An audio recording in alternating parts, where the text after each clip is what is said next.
The Wonderful Wizard of Oz. Chapter 7. The Journey to the Great Oz. Dorothy and her companions, the Tin Woodman, the Cowardly Lion, and the Scarecrow, are able to use their strengths in rescuing Dorothy from some real dangers. They were obliged to camp out that night under a large tree in the forest, for there were no houses near. The tree made a good, thick covering to protect them from the dew, and the Tin Woodman chopped a great pile of wood with his axe, and Dorothy built a splendid fire that warmed her and made her feel less lonely. She and Toto ate the last of their bread, and now she did not know what she would do for breakfast. "If you wish," said the lion, "I will go into the forest and kill a deer for you. You can roast it by the fire, since your tastes are so particular that you prefer cooked food, and you will have a nice breakfast." "Don't. Please don't," begged the Tin Woodman. "I should certainly weep if you killed a poor deer, and then my jaws would rust again." But the lion went away into the forest and found his own supper, and no one ever knew what it was, for he didn't mention it. And the Scarecrow found a tree full of nuts and filled Dorothy's basket with them, so that she would not be hungry for a long time. She thought this was very kind and thoughtful of the Scarecrow, but she laughed heartily at the awkward way in which the poor creature picked up the nuts. His padded hands were so clumsy, and the nuts were so small that he dropped as many as he put in the basket. But the Scarecrow did not mind how long it took him to fill the basket, for it enabled him to keep away from the fire, as he feared a spark might get into his straw and burn him up. So he kept a good distance away from the flames, and only came near to cover Dorothy with dry leaves when she lay down to sleep. These kept her very snug and warm, and she slept soundly until morning. When it was daylight, the girl bathed her face in a little rippling brook, and soon after they headed to the Emerald City. This was to be an adventurous day for the travellers. They had hardly been walking an hour when they saw before them a great ditch that crossed the road and divided the forest as far as they could see on either side. It was a very wide ditch, and when they crept up to the edge and looked into it, they could also see that it was very deep, and there were many big jagged rocks at the bottom. The sides were so steep that none of them could climb down, and for a moment it seemed that their journey must end. "What shall we do?" asked Dorothy despairingly. "I haven't the faintest idea," said the Tin Woodman. And the lion shook his shaggy mane and looked thoughtfully. But the Scarecrow said, "We cannot fly, that is certain. Neither can we climb down into this great ditch. Therefore, if we cannot jump over it, we must stop where we are." "I think I could jump over it," said the Cowardly Lion, after measuring the distance carefully in his mind. "Then we're all right," answered the Scarecrow, "for you can carry us all over on your back, one at a time." "We'll try," said the lion. "Who will go first?" "I will," declared the Scarecrow. "For if you found that she would not jump over the gulf, Dorothy would be killed, or the Tin Woodman badly dented on the rocks below. But if I am on your back, it will not matter much, for the fall would not hurt me at all." "I am terribly afraid of falling myself," said the Cowardly Lion. "but I suppose there is nothing to do but try it. So get on my back, and I will make the attempt." The Scarecrow sat upon the lion's back, and the big beast walked to the edge of the gulf and crouched down. "Why don't you run and jump?" asked the Scarecrow. "Because this isn't the way we lions do things," he replied.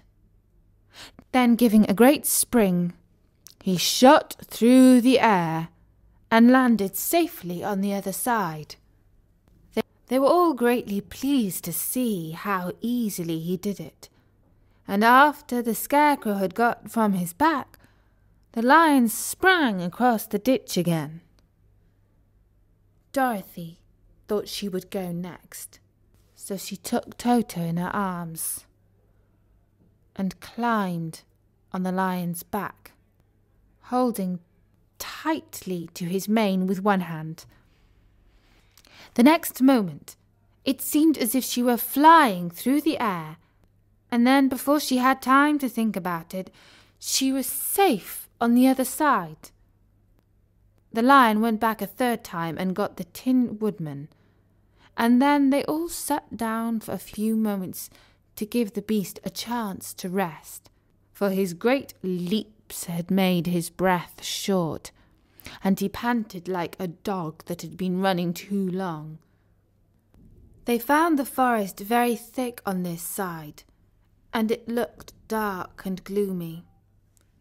After the lion had rested, they started along the road of yellow brick, silently wondering, each in his own mind, if ever they would come to the end of the woods and reach the bright sunshine again.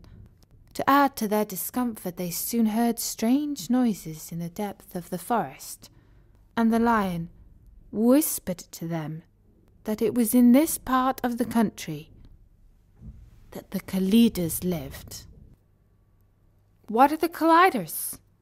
asked the girl. "They're monstrous beasts, with bodies like bears and heads like tigers," replied the lion. "And with claws so long and sharp that they could tear me in two as easily as I could kill Toto. I'm terribly afraid of the Kalidas." "I'm not surprised you are," returned Dorothy. "They must be dreadful beasts." The lion was about to reply when suddenly they came to another gulf across the road, but this one was so broad and deep that the lion knew at once that he could not leap across it. So they sat down to consider what they should do, and after serious thoughts the Scarecrow said, "Here is a great tree, standing close to the ditch. If the Tin Woodman can chop it down, so that it will fall to the other side, we can walk across it easily." "That is a first-rate idea," said the lion.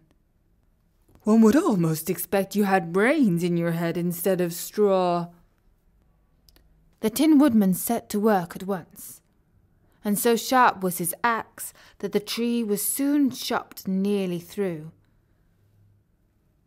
Then the lion put his strong front legs against the tree and pushed with all his might, and slowly the big tree tipped and fell with a crash across the ditch with its top branches on the other side.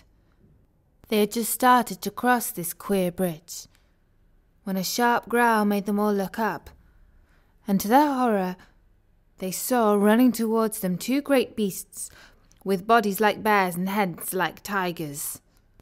"They're the Kalidas," said the Cowardly Lion, beginning to tremble. "Quick!" cried the Scarecrow. "Let us cross over." So Dorothy went first, holding Toto in her arms, and the Tin Woodman followed, and the Scarecrow came next. The Lion, although he was certainly afraid, turned to face the Kalidas, and then he gave so loud and terrible a roar that Dorothy screamed, and the Scarecrow fell over backward, while even the fierce beast stopped short and looked at him in surprise. But seeing that they were bigger than the lion, and remembering that there were only two of them, and only one of him, the Kalidas again rushed forward, and the lion crossed over the tree and turned to see what they would do next. Without stopping an instant, the fierce beasts began to cross the tree, and the lion said to Dorothy, "We're lost, for they will surely tear us to pieces with their sharp claws. But stand close beside me, and I will fight them as long as I am alive." "Wait a minute!" called the Scarecrow. He had been thinking what best to be done, and now he asked the Tin Woodman to chop away the end of the tree that rested on their side of the ditch.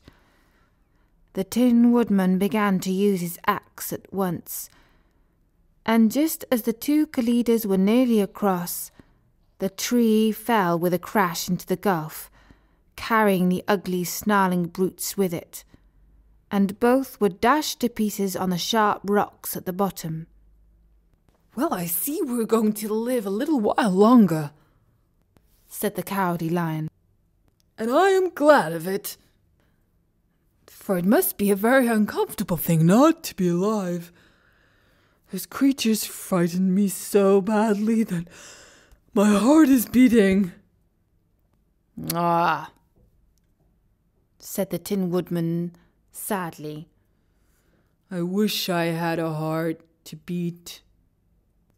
This adventure made the travellers more anxious than ever to get out of the forest, and they walked so fast that Dorothy became tired and had to ride on the lion's back. To their great joy, the trees became thinner the farther they advanced, and in the afternoon they suddenly came upon a broad river flowing swiftly before them. On the other side of the water they could see the road of yellow brick, running through a beautiful country with green meadows dotted with bright flowers, and all the road bordered with trees hanging full of delicious fruits. They were greatly pleased to see this delightful country before them. "How shall we cross the river?" asked Dorothy. "That is easily done." "That is easily done." "That is easily done," replied the Scarecrow. "The Tin Woodman must build a raft, so we can float to the other side." So the woodman took his axe and began to chop down small trees to make a raft. And while he was busy at this, the Scarecrow found on the riverbank a tree full of fine fruit. This pleased Dorothy, who had eaten nothing but nuts all day, and she made a hearty meal of the ripe fruit. But it takes time to make a raft, even when one is as industrious and untiring as the Tin Woodman, and when night came, the work was not done. So they found a cosy place under the trees where they slept well until the morning, and Dorothy dreamed of the Emerald City and of the Good Wizard of Oz, who would soon send her back to her own home again. And that was the 7th chapter of The Wonderful Wizard of Oz. Dorothy and her companions have done well to rescue her from the dangerous Kalidas, don't you think? And have used their strengths wisely. Let's see what things happen in the next chapter, The Deadly Poppy Fields. Bye for now.